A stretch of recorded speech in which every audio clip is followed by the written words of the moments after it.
Hello and happy Friday. It's Seek or Speak, and this is something we do on Fridays with our live chat.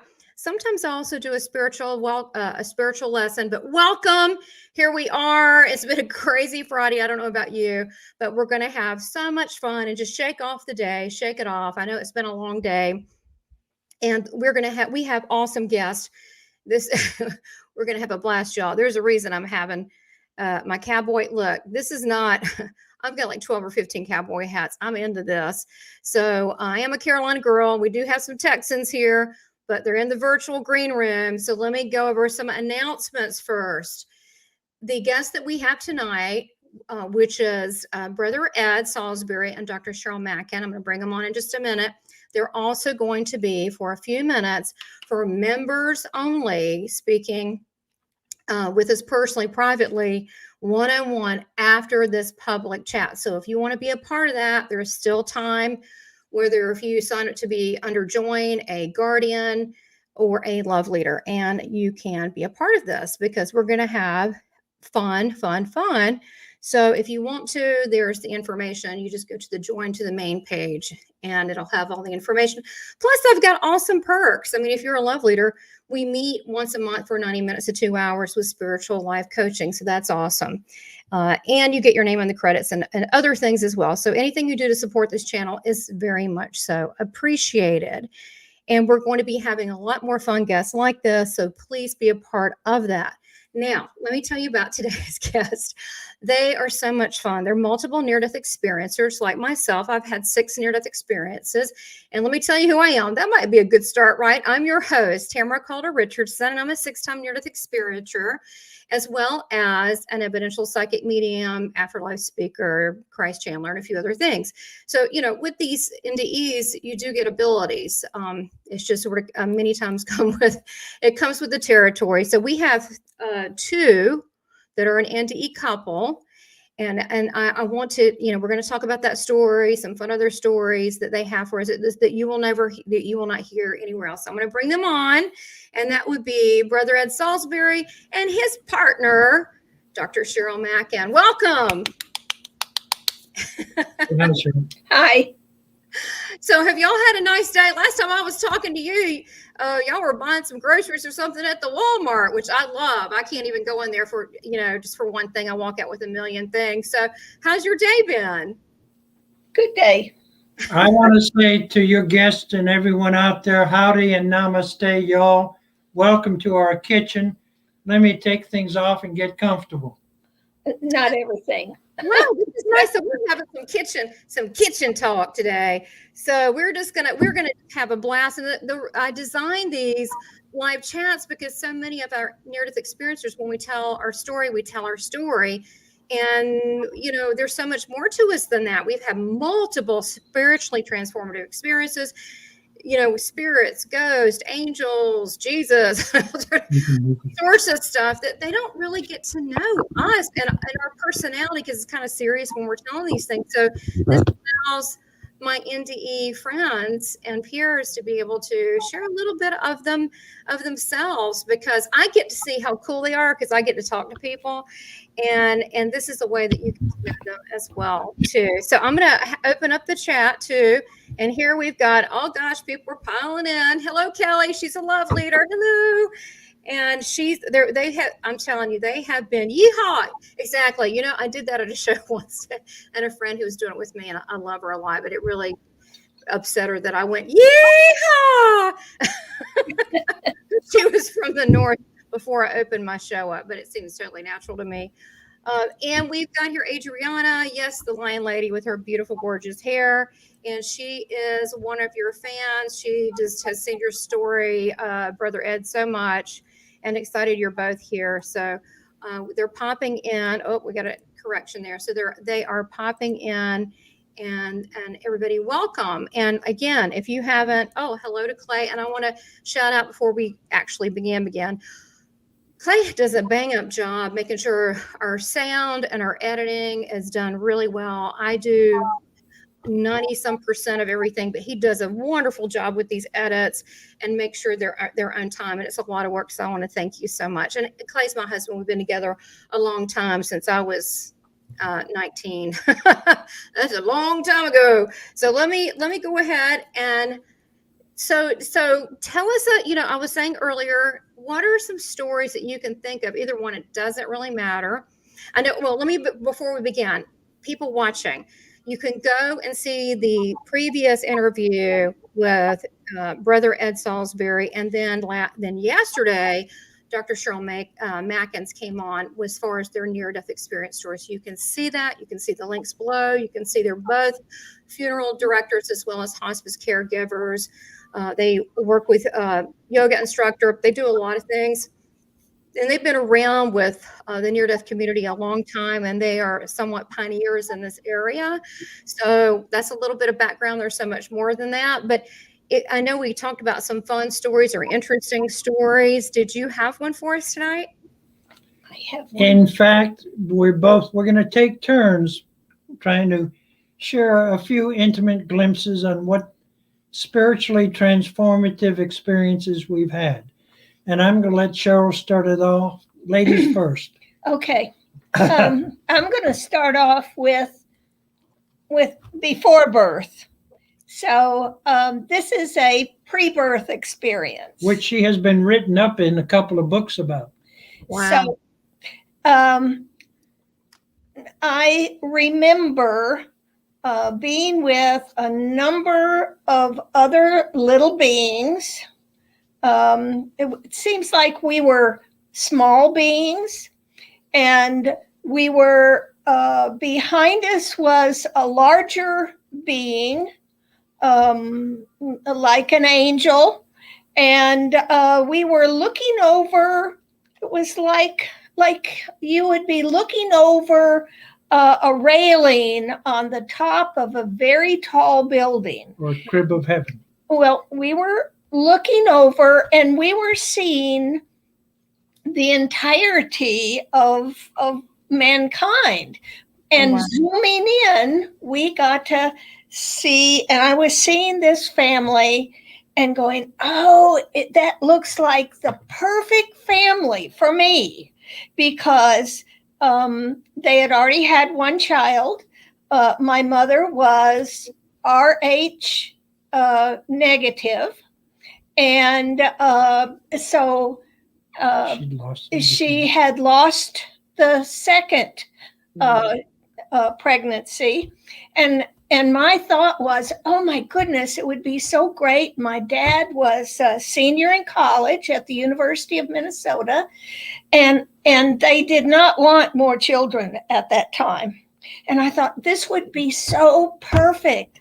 I could come in as an unwanted child, and I could just change that whole situation and change it into a situation of love. And so I found where I wanted to come into the world.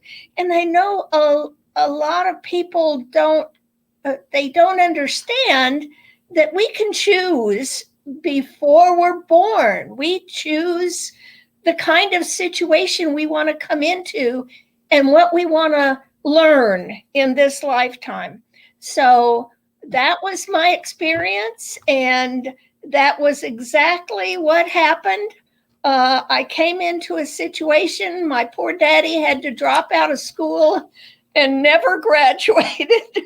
He lost all his hair while my mom was pregnant. It grew back, luckily. So you really weren't expected. Well, this is something, it's not with everybody, but sometimes people do have the,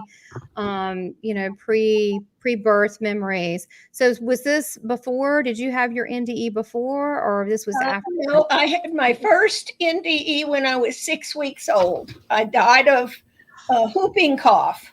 Okay. A very cold,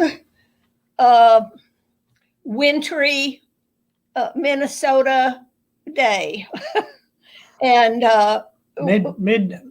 midwinter, cold winter in Minnesota. So that was the first one. I don't remember it at all.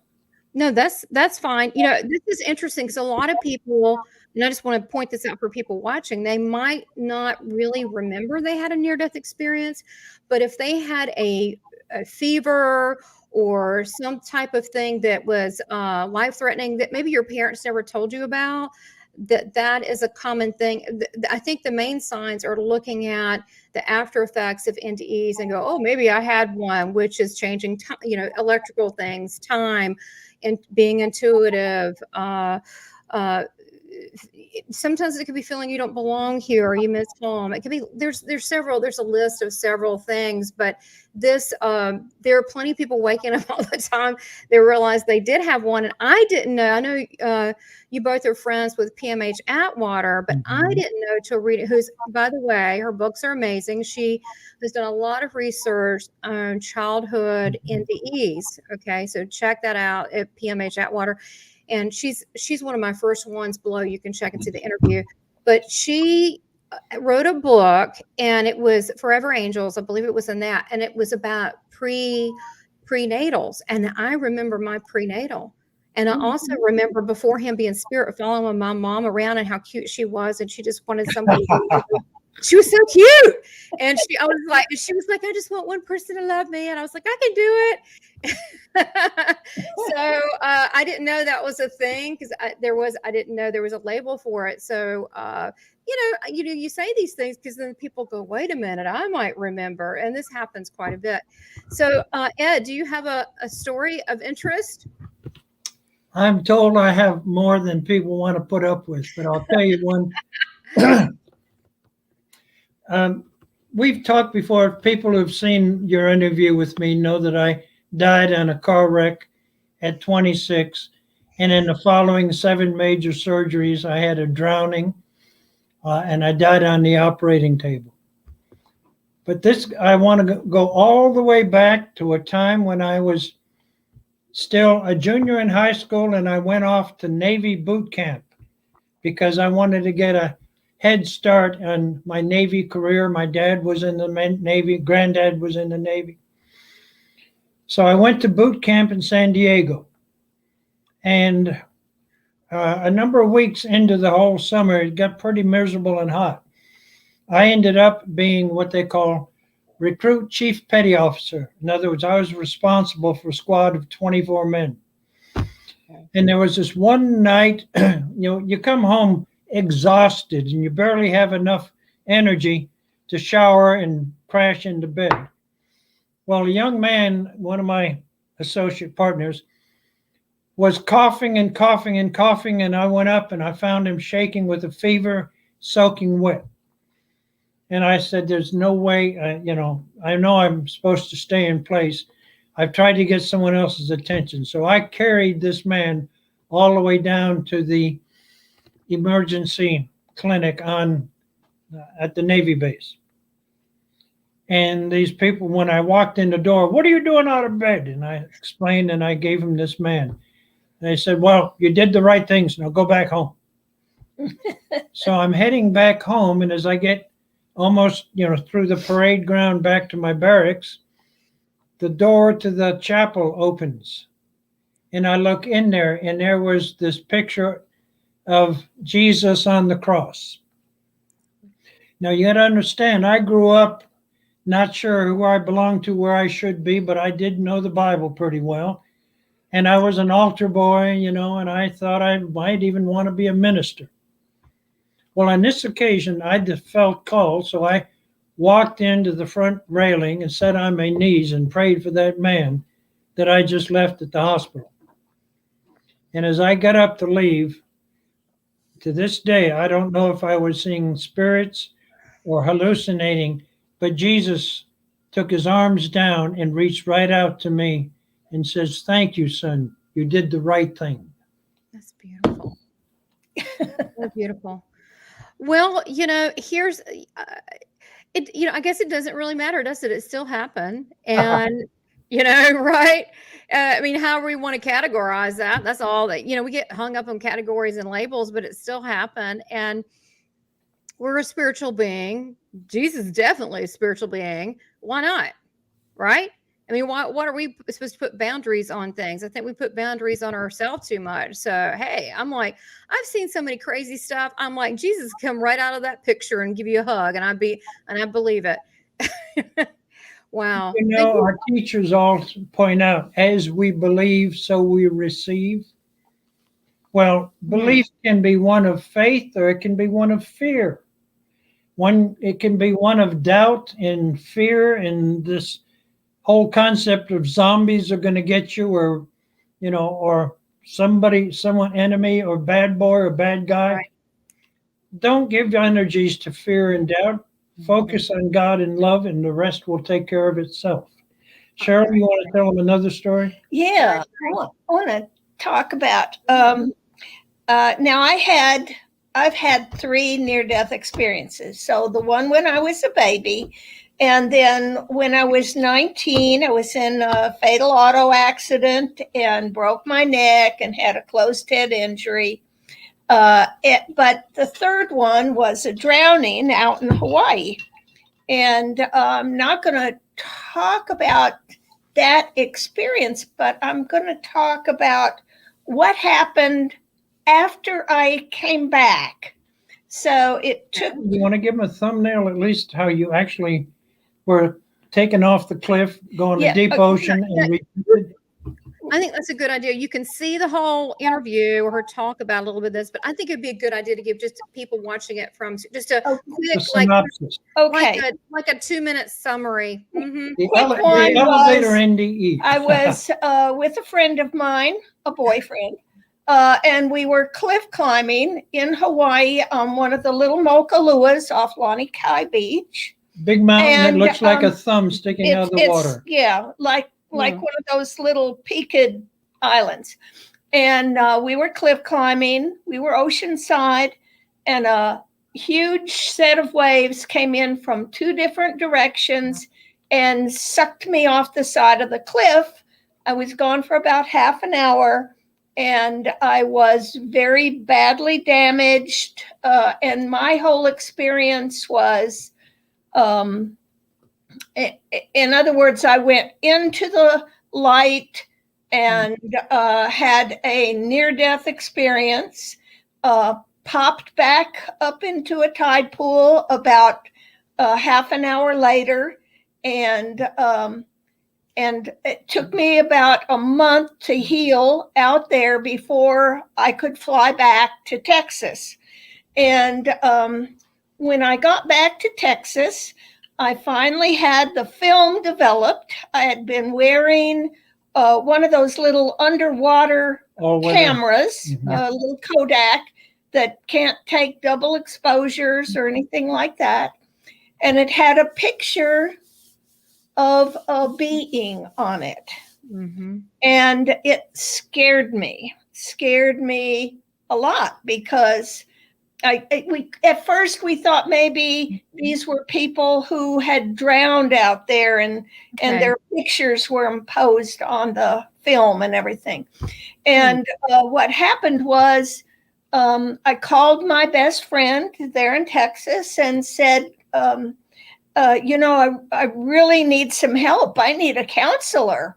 I said, this is scary. And so she said, "Oh, you need to meet my friend Edward." And so I called this person, and he told me all about IANS and the meetings. And in that first phone call, it lasted over an hour, and we found out we had been crossing paths since childhood. So Brother Ed. Yes. And we knew we had to meet. And it was Mother's Day. And he said, "Bring your picture to the house and, we'll talk." Well, I went out to his house, and there was that energy, when you first look in somebody's eyes. And we wound up holding hands, skipping down the street about 4 blocks we went up to the waterfalls or up the creek just to sit And talk. this was on Lake Travis. Actually, that part was Lake Austin. Lake Austin. Well, anyway, it's Anyway, and we had a little kiss, and we've been together ever since. Must So have been a good kiss. You're still together. How many years has it been? we've been together for 26 years, married for 25. Oh, okay. So that must have been a good little kiss there to keep you together. So, well, maybe it was Just a more than little that. kiss, but Maybe it was a little chemistry too. So well, those relationships come with a little bit of challenge as well as gifts. well, and isn't it odd that you both have had 3 NDEs? Now, I do have a photograph here. Clay, again, awesome editor. He enlarged that part that it's actually on your interview, but this is the face. He enlarged it Oh, wow. and he enhanced it because I'm like, I can't see it. He's like, let me work on it. So he did this. Okay, you ready? So you can see. Yes. That's a close up. If you can back up a little. Yeah, back up. It's so you can see the eyes, the nose, the mouth, but he did the close up because it was in the water amongst a bunch of things and up there, and he zoomed in on it, which you can see. I think he's got the whole thing and that, so you can see both on the interview. But did you ever? What do you feel in your heart that was? Do you feel like it was your guardian angel? Do you think it was other people? Well, at first, you thought it was a bad picture. No, at first it scared me. It scared me because I felt like it was a menacing image. And it wasn't until I was at a chiropractor's office and I sat down and I had a little chat with him, and I told him, how it scared me. And he just kind of looked at me, and he looked at the picture, and he said, well, if that's the angel that was trying to bring you back, he said, you might have a little resentment towards her. And it was that aha moment of, oh my goodness. And since then, I see that angel as having more of a smirk on her face. Okay, now I got to look at it again. And being menacing. Really? To me. Try this. Uh-huh. Okay, take that one off, Clay. Okay. Okay. Now, if she's up here in the corner. Okay, come on over here. Okay, right there. Yeah, I can see in the right-hand corner. It is a smirk, and it looks like a female type of thing. A female. Yes. Yes. Feminine looking. And you can just see just the head, just the face, and it's a very prominent lips and black eyes. No. Large black eyes. There's that big white like bubble or foam. Do you know what it almost looks like? What? It just came to me. It looks like, I know it's underwater and I get it, but it looks like people that sometimes work with vapors and experiment, and it looks like spirit photography. And if you look at that, it almost looks like there's an what do you call it? He's going to write it in the chat. The one-eyed eyepiece. See it? Yes. I forgot. Monocle. Is that it? Yes. Yep. Okay. And that's what it looks like almost like it's like a time period piece. I mean, you look how beautifully structured the cheeks and the lips are. Yep. Cheryl actually took that negative and had it blown up by 3 feet? A 3-foot picture, because I thought, okay, well, I'll just make her go away. I'll blow it up and she'll disappear. But she didn't. No. So, no. I did need to have some amount of, what do I want to say? I had to have some ease over that. Conversations with spirit, ask prayers and guidance from God.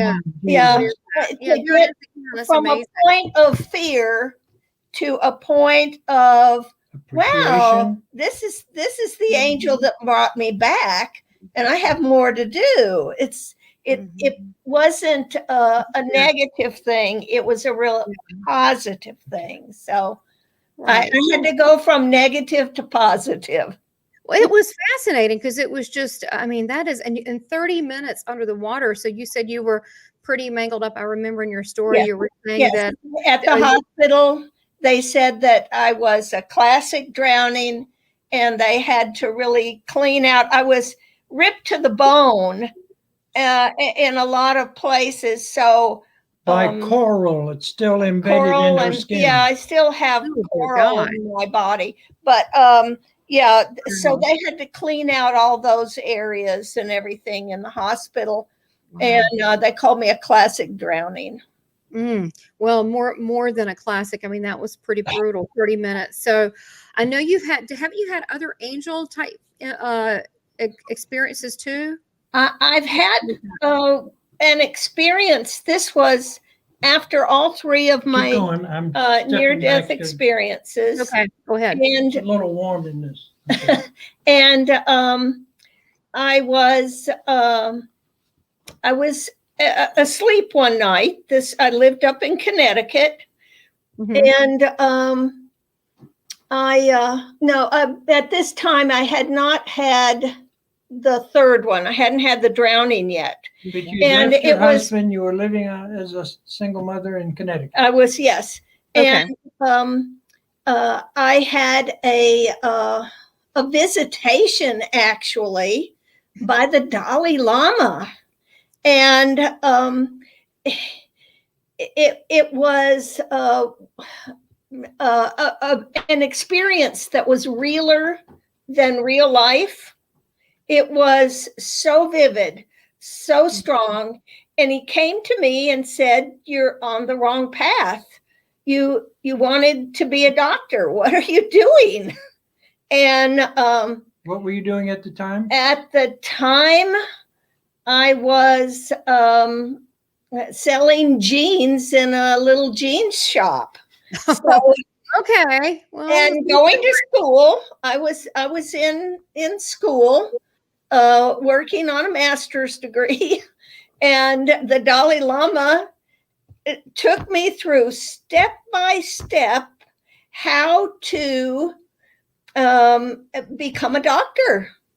I mean, told me every step of the way how I was to prepare myself, how I was to apply exact instructions. And it took about 6 months before I was actually enrolled. And then it was another 3.5 years of chiropractic college in Texas. I mean, I was a welfare mother at the time. So this was a huge step for a welfare mother. I had run away from my first husband and in an abusive relationship. And so this is a huge step for someone on welfare. Leap of faith. A leap of faith. And it worked every step of the way. And I am a doctor now. That's right. You're a chiropractic doctor and you're also a teacher. Yes. And a naturopath and a funeral director. A funeral director and a great grandma. And a great grandmother. She's really great at that. Really? Yes. Oh, that's wonderful. How many grandkids do y'all have? How many kids and grandkids between the two? Two kids. That one child was adopted, so a third one was adopted, and she has since passed away. So we have 2 grandkids from her, and then our daughter has 4 children. 2 of whom have their own 2 each. So grandchildren. And then our son has 4 children. None of them are old enough to have gotten married yet or anything. So total lots of grandkids. What's the total grandkids count? The total grandkids are 10, and then 4 greats. Fantastic. Wow. I tell you what, and you're both still so incredibly active with the near-death experience community. I mean, you're saying no? Well, I tried to Okay. retired from that, but still in service to the dying in any form they want, calling up for help. Yeah, Yeah. we don't have a regular IANS meeting right now. Sure. We're trying to figure out how to do that in small town Oklahoma. We are we're halfway between Dallas, Texas, and Oklahoma City, Oklahoma. Thankfully, we're more than 50 miles from the nearest interstate, and so it's quiet. We have a little 2-lane and 4-lane national highway that'll get us up and down, and we're just pleased as heck to have good supporting community and the technology that we're using here so that we can be with every one of y'all. And I'm looking at the chat. I don't know how far we're talking. Yeah, but do you write down in the chat, everybody, where you're from. I'd appreciate that. That would be nice. And here's the thing, many people watch that are not logged in. You have to kind of log in to write into the chat. So people watching like, how do I do that? You gotta have a YouTube account set up. Even, that's how that works. Even but I wouldn't qualify because the only thing I do is email, Facebook, and you don't have to post videos, but you can, but that's kind of how that works. Okay. Your turn. Okay, great. So so Kelly said that she lived in Dallas for a while, and she lives in Rexburg now. Where is Rexburg? Where's Rexburg, Kelly? Maybe put that in the chat. Adriana, I think she's from California. So put Southern California. Yeah. So everybody put in the chat where you're from, and I'm from Charlotte, North Carolina. So been in the Carolinas 6-7 generations of family from the Carolinas. So now, when you met with the NDE thing, how does that work with two NDE? I just really want to know, and I know people want to know because you do have after effects. You can't help it. There are different. Okay, let's see what we've got. Idaho. Okay, thanks. I should know that. Thanks, Kelly. Okay, Idaho.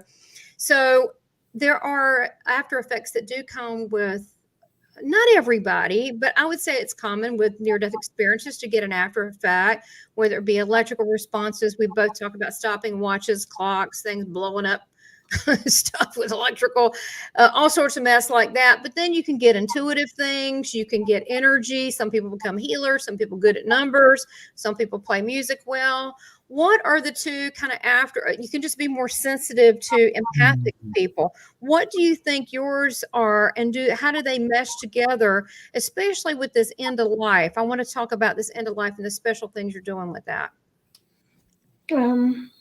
After effects first. Well, and then after effects for me are electrical after effects, just the ones that you just talked about, like the street lights going off and kind of burning up electrical equipment before its life is up, but definitely burn up things. Mm-hmm. And the way I use that is in my chiropractic practice. I mean, when I put my hands on people, it's a healing thing. So I did have to learn that, had to get out of your mind to let spirit flow through. Yeah. And so that's, real positive, but it doesn't come immediately. I mean, I think sometimes we have to learn how to control the after effects, whether it's seeing future or seeing images or whatever it is. Then it doesn't have to be a negative thing. A lot of times people that have the after effects at the first, those after effects are scary. And so they kind of scare people at first, but it's kind of about learning how to use them and control them for the good of everybody. Absolutely. So it's all how you look at it. To me, I've always been an odd bird. You know, I was seeing spirit talking to him at 3. My first NDE was prenatal and at 3. So I've always been like this, but I can't imagine if you were a normal person, Right. normal job, and then not like you didn't even know about people like us, and then all of a sudden one day you have like a stroke, and now all of a sudden you're stopping clocks and you know what people are thinking and you're getting visions. That would be freaky, right? And it happens to people that have, I mean, it's not uncommon for a totally normal person and for them to have some kind of spiritual experience or a near-death experience, and it turned this stuff on. So what about you, Brother Ed? Did you get any Okay. such a big personality, Lord? I don't know. What kind of special effects did you get? I don't even know if I want to know. This could be a loaded question. Let me take a deep breath into really embracing the after effects of spiritually transformational experiences. Not everybody has to have the dramatic and traumatic physical body experience to have a transformative experience. I can remember baptism when I finally decided to go out with my neighbors, the Baptists, and some guy tried to drown me and then let me come up for air. And all of a sudden I said, do I believe in Jesus? And I said, Jesus, if you're there, come help me. And lo and behold, are you serious? No, yes, wait a minute. Let me get this straight. You were going for a baptism where they put you all the way under the water, and the person doing it's holding you under, won't let you up. Well, that's what it felt like to me. I was still a Gosh. 8 or 9-year-old boy, still not sure what my relationship was, because I learned early on, you know, God knows everything. And my dad, because I was a bit of a adventurous young boy, and I would push the limits of a lot of experiences, and I was told, don't you ever let me catch you behave that way again. So it wasn't I quit behaving, I just made sure I didn't get caught. Okay. But so there was this relationship. Cheryl, you must have a lot of patience. And therefore I was convinced that, you know, if God knows everything, even more than my daddy does, then I'm screwed. I might as well go ahead and have fun with life, because, and so there was this experiences about trying to find a relationship that all my friends told me was so wonderful. And so that was one of the beginning transformative experiences.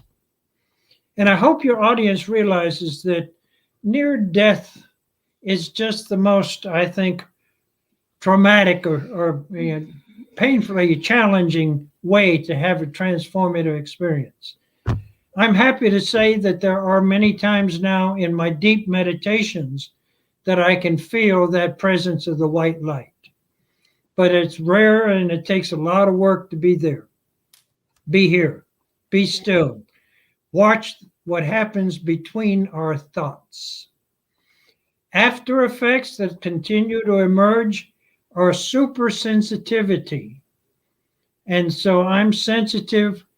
Bright lights, fluorescent lights will give me such a headache. And so you'll often find me rudely leaving my hat on in everything from a store or a classroom to in church until they tap me and say, please remove your hat. And I want to turn to them and say, please turn down the lights. But sensitive to light, sensitive to energy. What was the last one? Sensitive to energy. Okay, explain that more. And by the way, yes, I was always as a little kid sensitive for light. My mom couldn't understand it because I had brown eyes. So I had to wear like little kid sunglasses, which I got really cute ones with elephants or monkeys on them. But I would wear them. She said, why are you wearing it? The lights hurt my eyes. Yeah, I'd rather just hide, and let me peek out. Just a second. Give me an example of being sensitive to energy. I'm curious. One of the most brilliant examples was after coming back from dying on an operating table and reorienting myself and my relationship with the world in this new and improved, or at least more complicated way. Yeah. And I finally gotten out of the hospital. You know, I'd lost my wife to drowning. I God, was surrounded with loving friends who were helping me come back from dying on the table. And finally, I was able, I'm going to go back into the world. I'm going to go shopping on my own. And I went to town and I went to check out. And this woman in front of me started throwing a tantrum. She was angry at something or somebody. And it was like, and then she started cursing, and I felt like I was going to be attacked because I could feel this energy of anger to the point I had to push my way back to get out of the aisle. And everybody said, "What about your food?" I'll come back when she's gone. I got it. But we become sensitized. Yeah. Gifts of the spirit. Mm. Gifts of fear and love. There's only two energies in the physical manifestation, and they take many forms. There's light that can be broken into rainbows. There's darkness that can be absolute, impenetrable, or apparent. Yeah. The black on this jacket that you see, that's not as deep and dark a black as the black that I saw when I couldn't bring my wife to the surface in the drowning. God, that was awful. How old were you? This was your first wife. My first wife, whom I was on the way to propose to the day that I had my first NDE, we finally met and finally married her, back to grad school in Texas, living as a... How old were you? I was 29. Wait, okay, I have to go back and calculate. Somewhere I think even before I was 30 years old. Okay. That's young, and to lose your wife so tragically, that's awful. And isn't it odd that your first wife, then you later on found out that Dr. Cheryl had a drowning? Isn't that, well, you know, the way I look at it, look, especially when it's our time, you know, everybody's got to go some way. Either it's going to be fast or it's going to be slow. I want it fast. I don't want to hang around. I just want to, like, I always tell Jesus, just when you're ready, snap your finger, boom, I want to be with you. I don't want any people crying. I don't want any of that. I don't want any of that business. You know, of course, I don't know if we have control necessarily of all of that, but we can express our opinion and state our request. Let me address that specifically. Okay. Yeah, I would like for you to. Yes. Yeah. Well, you know, what was some of the after effects is that we realized it's not so much what we have, but what we give. It's not so much of having power, position. You know, yes, I always wanted a little more of this and that. But underneath it all, what is most valuable is what we've offered, shared, and served others. At the same time, I kept looking for where am I meant to be? What should I be doing? I'd lost Gloria. I'd gone off. You know, I left a world of technology when I was the #1 network sales representative for General Electric International Database and Computer Services. Mm-hmm. So if you would imagine, I'm a golden boy for the company selling technology to the gas and oil business and to space people in Houston, Texas. Well, we were trying to put someone on the moon. And when she left, it was like, what's the use of it? If she's gone, why should I be here? Cousins lived in California, and I said, I'm going to give my house to my sister, or at least leave it to her to move in. Well, I put a camper on my pickup and moved to California, and eventually became a late blooming hippie and living in a commune in Santa Cruz, California, learning the art and science of natural healing. That's also, I had by that time prayed for guidance from spirit. I'd come out of this hospital experience. Mother said, come home, let me heal you back. I went to a bookstore saying I need somewhere to go to recharge my body because dying on the operating table, having another out-of-body experience and seeing my past life consequences manifesting in this current physical loss of parts of my body. Okay.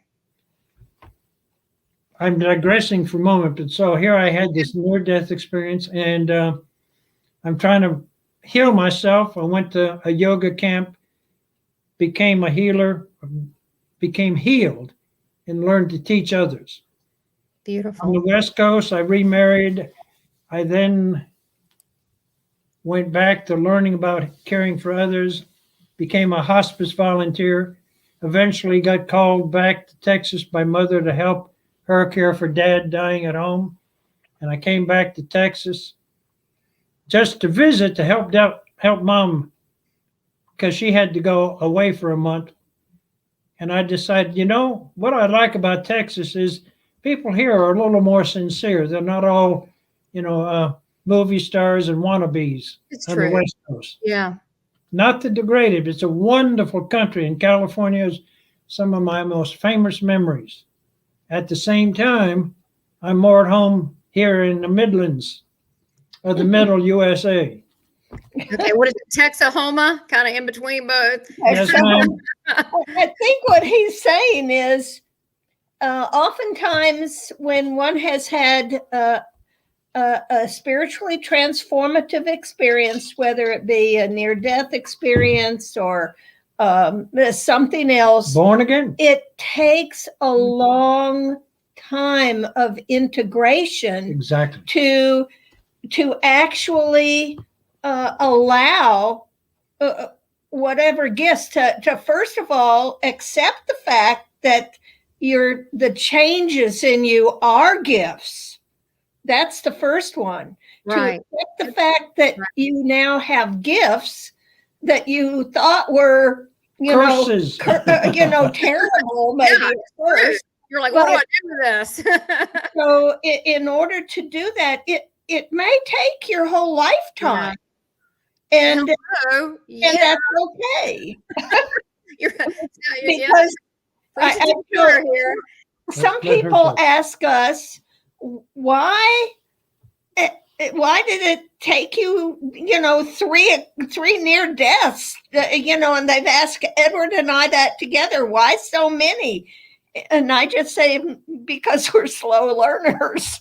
But you know what? I think we were talking about that before. I had someone, it was at an Eins, I had, for 5 years, I had an Eins Charlotte chapter. And now I'm so busy with this. I'm into other things, although, great organization. But, there's only so much time in today. But there was a fellow that showed up to one of the meetings and he said it like really weirdly to me, like, why have you had 6 near-death experiences? He said, what's wrong with you? And he started laughing. I was like, okay, so I feel there's no jealousy there. And I'm like, why would you have jealousy when there's pain involved in trauma? Number 2, it's not like, oh, let me have some of that, And then the second part is, it's like I did something wrong and I didn't do anything wrong. And so I thought that was a very odd emotion coming from that person. Mm-hmm. And I said, and I said, well, I answered the same thing. I guess it took a few times for me to get it.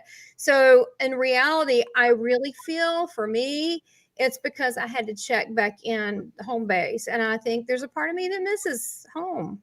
I'm really, my husband's like, please don't do this anytime again. So I'm not, the Lord willing, I'm here till I'm hanging out with Jesus. I'm not making any weird things, putting it out there. Okay. I'm going to stay here. I'm going to hunker down.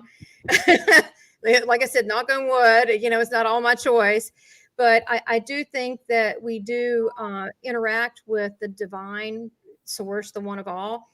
And I think that that's part of the beforehand. I don't know why, but there seems to be some consistency with NDEers kind of agreeing to certain things.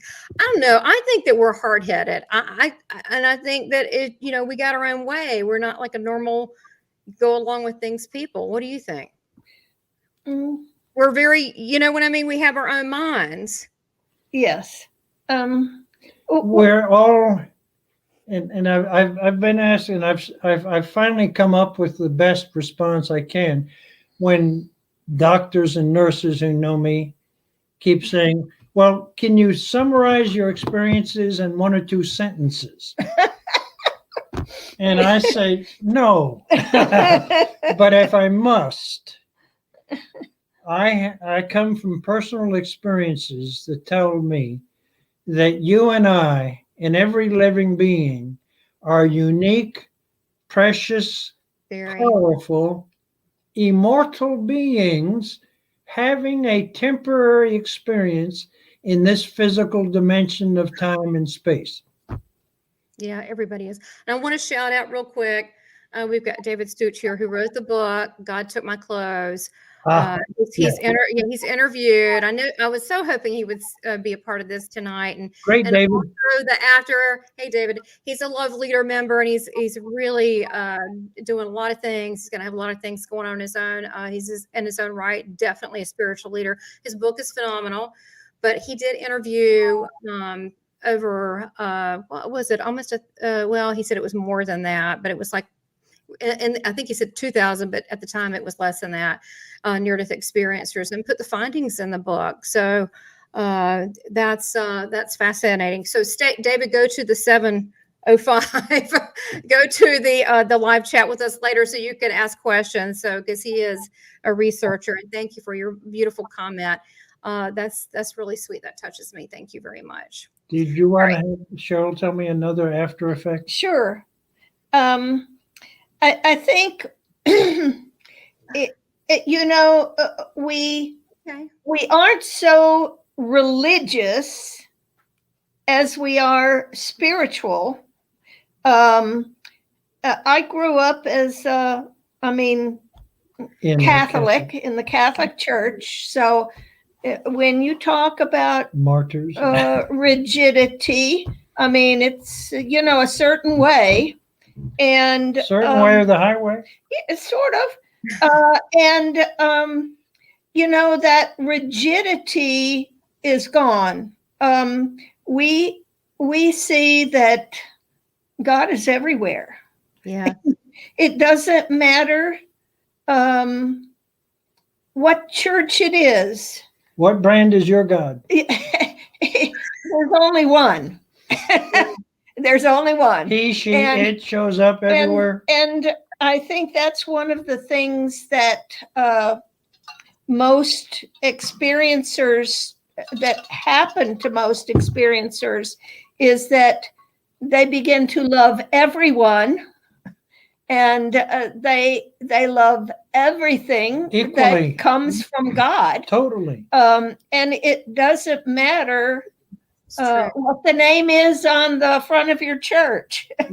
I think you're welcome, wherever spirit is. And so that's one of the things that happens, I think, after you have a spiritually transformative experience, or like a near death. And I wanted to talk about the parking angels. Okay. And but let her we mentioned a couple things here, and then we have about 6 minutes. But I did want to shout out, because you mentioned Brother Ed in, this is beautiful, in the book, God Took My Clothes. As bees take pollen from different, so does the spiritual person take a sense of goodness from other religions. It's beautiful. Absolutely. That's beautiful. That's very beautiful. And you know what? Jesus, he's channeled many times to me things about flowers. I don't know what it is. He loves flowers, and he uses examples of flowers all the time and whatever. Okay.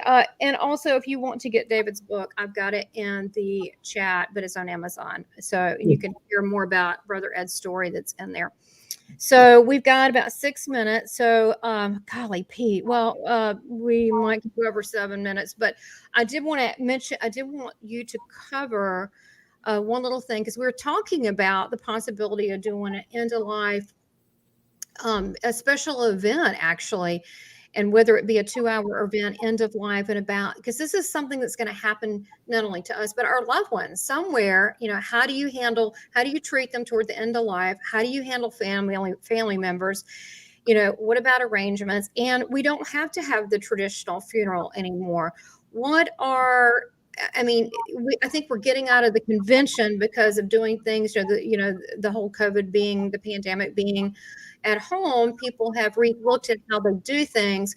But far as the end of life care, going to like a hospice situation, I know you're both caregivers. What is it that and hospice, my husband Clay and I, we work with hospice before, and they're like angels. They're I've never met one that's just amazing. So, but far as families at the end of life care, what are things that you could say to the family, especially you, Brother Ed, on this, because I know that that you have a deep passion for this, that you feel like that could be some advice that you could give them or some pointers. Thank you. I was active in a home funeral and complaining about the funeral industry, trying to get them to change. And I had to go back to school to become one to change it. Now that I've been there, I realize the whole culture and process is transforming itself. Okay. Hospice will work from the time you're diagnosed in the hospital until you go home and die. But once you're dead, hospice maybe show up at the funeral and that's it. Mm-hmm. Then there are others who are here, grief and aftercare. What I'm excited about is an emerging profession, end of life doulas, death doula movement. And I encourage the audiences and anyone who wants to contact us that there are a number of different groups and organizations, professional organizations and individuals who are teaching us how to be guardian angels and helpers, how to be end-of-life caregivers, to follow from someone who's been diagnosed to helping them get the care they need, relief in going through the process of dying, helping them choose and get the right kind of celebration and disposition of the human body, and staying with them afterwards to integrate what your life is like now that significant other one is gone. So end of life care, EOL doulas, death doulas, Google that information, you'll find multitudes. Right. I love the one I just certified with called Willow, EOL, Willow End of Life. They have a lot of free documents that really help us address questions and issues. How do you want it to be? How do you want to be remembered? Well, and I wanted to ask you about that because I see that popping up a lot about these end-of-life care doulas, and I'm thinking, what is it exactly that they do? Because I'm thinking, how is that different than, for example, a near-death experience, or we can usually tap in spiritually. We might know who family members there. We may sense the family members. We may know that they may see sitting on the chair. We can tap into their energy. We can even talk to them at what they might be experiencing and help them cross. So how would a doula go about doing this? Every one of us has our own unique gifts, talents, and limitations. And it's not quite a well-respected or established profession. Okay. But just as hospice came to America from the 60s through the 90s, at first it was just nonprofit in big cities. But we finally got federal government recognition of it, and almost every mom and pop home health agency became a hospice provider. It kind of diluted the quality, but it still expanded the services. In the similar way, since 90s and up to the current day, this emerging profession is finding its way into our lives. And anyone who wants to learn more about it, find good ones, I'm happy to answer their questions, tell them my experiences with them, and encouraging them to reach out and listen in. And when someone says, I'll be happy to teach you, say, show me who you've taught before and let me know more. I'll leave it at that. Okay. I was going to say a doula doesn't necessarily have to have had a near-death experience or even a spiritually transformative experience.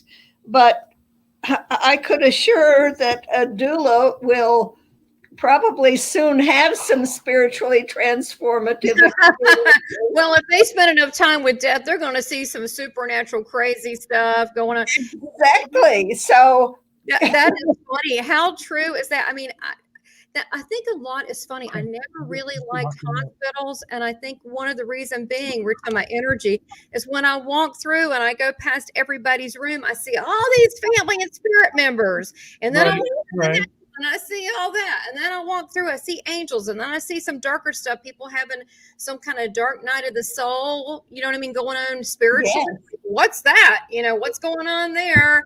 And so I'm feeling all these emotions and all this stuff. So I have to really put myself on a God bubble and, like, you know, just walk through like on a mission. I'm like, don't mess with me. I know you know who I am. I know, just leave me alone. Let it go like this, because there is so much. Sometimes the spiritual battlefield and sometimes is absolutely glorious, but there's all these energies and all this stuff that there is a lot going on in hospitals. Well, look, we're about out of time. We got to go to this live chat. If you're a member, you get these 2 NDEers 3 times each, NDE couple all to yourself with us. So if you haven't considered it, join to be a member, to be a part of that. Did you want to? I mean, you are so adorable, and I do want to have something. And right in the chat right now, what do you think? I'm going to ask you guys right now watching. What do you think about having? We haven't even talked to Dr. Cheryl, but as far as I did talk to Brother Ed about possibly doing an end of life, having some other experts on. We're not going to say names because they have not been approved. This is just kind of up in the air about us doing something to help people and to kind of give you put the power back into your hands, because these things could, you know, people could go, oh, my family's fine. You don't know that. Things happen. Sometimes very quickly, as you can, you know, with Ed's story with his first wife. I mean, things happen in life. So to be able to get some knowledge about this and some comfort. A lot of people don't want to really address it, but if it's all dependent, like you said, how you look at it, if it's done in a beautiful way. So let me know if you're interested in that. Can I invite people to make a suggestion? Because we love maybe doing a few hours, a day long, or sometimes a 3-day event. And we've created those kinds of events, especially through the near-death experience groupings, but also other personal growth gatherings. And we've been certified in, goodness, what all? Centers for Attitudinal Health and Hospice this and, Riedler. Anyway, we have had experiences.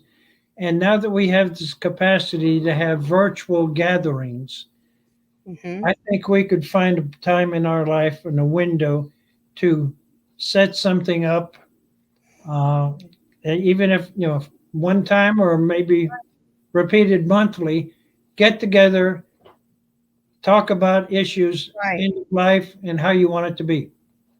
Yeah, I think this is something that should not be taboo. It's a part of life. You know, we live, we're born, we live, we pass. We're energy. We keep on going and doing this. People go, when is it going to stop? I'm like, it doesn't. We're creation. We're part of creation. This is what happens. It's just a cycle. So I think this would be important to go through these things and do it in a positive manner. So that's something that's on the table. We'll talk more about it, at least to do something. And I say, would it be training? Yeah, I don't know per se training, but yeah, you would get a lot of good golden nuggets from it to help you in life. So someone said, yes, that'd be lovely. The time to deal with this is not when you're upset. I got to be honest. It's better to get your plan ahead of time, right? Because when you're upset, you can't think straight. And then get it in your head how things are going to be. And whenever this happens, whether it's a friend or a family member, you have some of the skills or at least the questions to ask to get things into play. So look, thank you all so much. I've got people wanting to join you in the chat because you're awesome. And you can be, whether you're a guardian at $7.99 or a love letter $24.99, you get Brother Ed and you get Dr. Cheryl. So this is just a little perk I do, and they're nice enough to do this. And that way that you can ask things personally of them. So thank you all so much. We're going to see more of you. You're such a delight, so much fun. So I love how you're just so genuine and so giving of your time. And I will tell everybody watching, the first thing that Brother Ed said to me when we got on the phone, he goes, well, you might have, you saw me speak at the Spiritual Awakenings International conference in June. And then you said, hey, you left me a funny message. Hey, I got to get to know you. Are you like my spiritual daughter or granddaughter? And then the first thing you said when we got on the phone was, how can I be of service? And that just, that touched me because you meant it. You meant it. And you don't hear that from people. You don't. It's like, gimme, gimme, gimme, gimme. But you were like, how can I be of service? I said, share your love, your story with people on my channel and just be my friend. That's all. If you were asking, and you did ask. So thank you for both. It's been my honor. I'm going to say bye, Cheryl. Bye. Happy trails. Namaste. The force is with you. The force is with you. Okay, let's see what we got here. It got cut off at the end. Okay, I don't know. So real quick, this is silly, but Susan, just go to my main page, join it, and then that way it'll have it there, and you'll see in the community board, everybody who's a member, you'll see the link in the community board. And see you in 5 minutes. Give us 5 minutes. We need to take a wee break. And we'll see you then. Thanks for watching, and have a wonderful weekend, everybody. Okay, much love to you. Take care. Bye. Thank you, guys. Thank you, Brother Ed. Thank you, Dr. Cheryl. Much love. Will we use the same technology? Oh. Yeah, just stay here. Just stay here. And I'm going to say goodbye to everybody else. Bye, y'all. But y'all stay I'm here. Closing my door, or at least Y'all stay here, though. Bye. I won't die.